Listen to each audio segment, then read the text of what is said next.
Hello दोस्तों, मैंने इसके पहले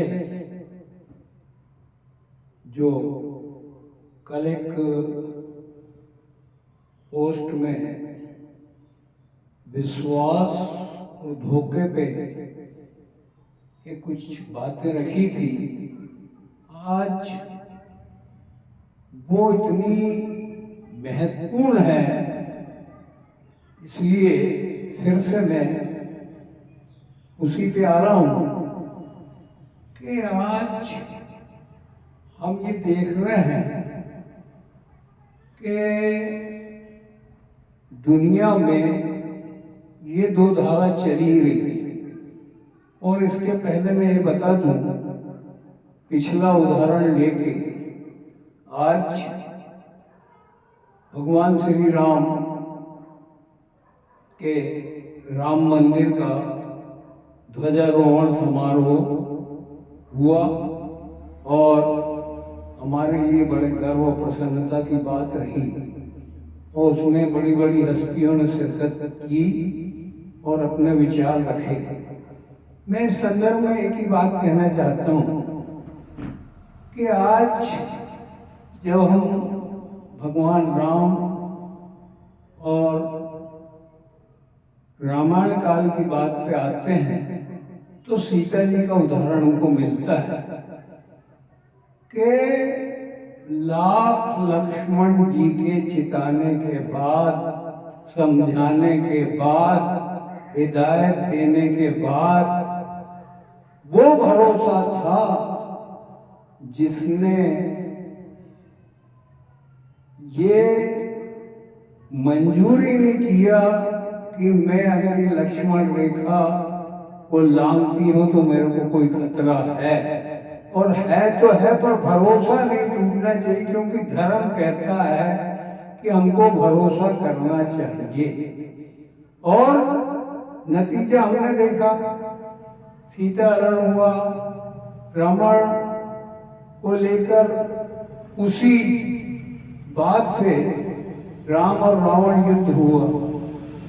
तो ये भरोसा और ये धोखा तो आदिकाल से चला आ रहा है, कोई नई बात है नहीं।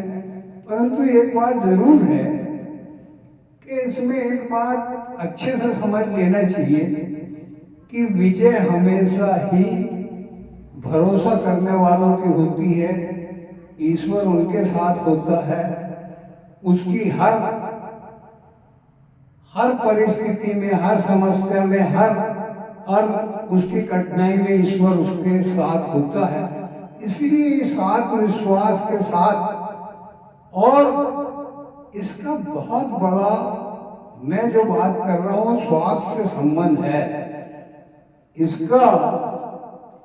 अगर हमने अविश्वास पैदा करना शुरू कर दिया तो ये मान के चलिए कि आप मानसिक रोग के शिकार होते चले जाएंगे, आप टेंशन में आते चले जाएंगे, आप चिंता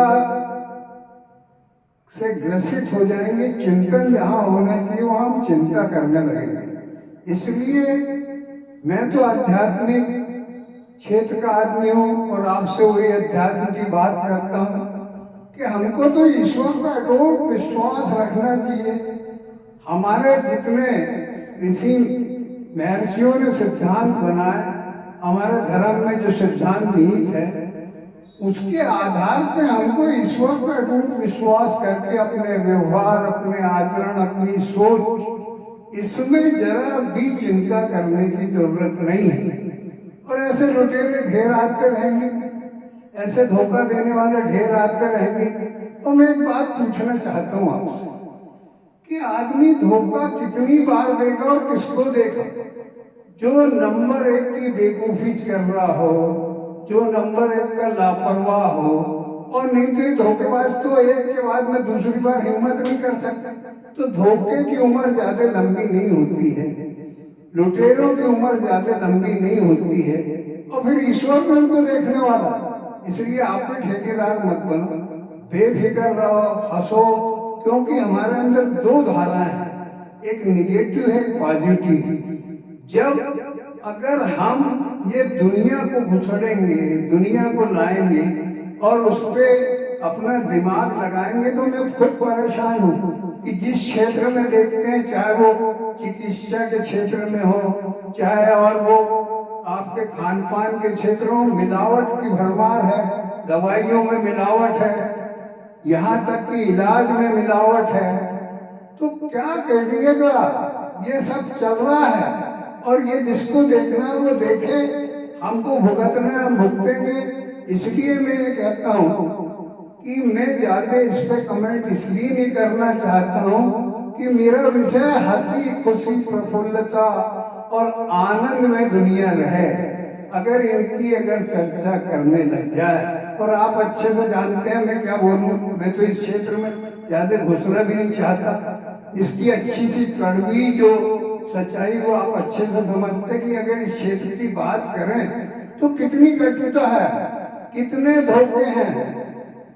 एक उसमें है ना कि किस किस की करूं मैं शिकायत, दुश्मनों कि मेरे पास कमी नहीं है और न दोस्तों की कमी है, पर मेरे को मारा मेरे दोस्तों ने। तो ये जब हालत है तो इसलिए हर जगह नेगेटिविटी लाने की जरूरत नहीं है। अपने अंदर बहुत आध्यात्मिक ताकत है, ईश्वर ने दोनों धारा बनाई है। हमको क्या जरूरत है इतनी निगेटिविटी में घुसने की? जो होगा देखेंगे, जैसा होगा निपटेंगे।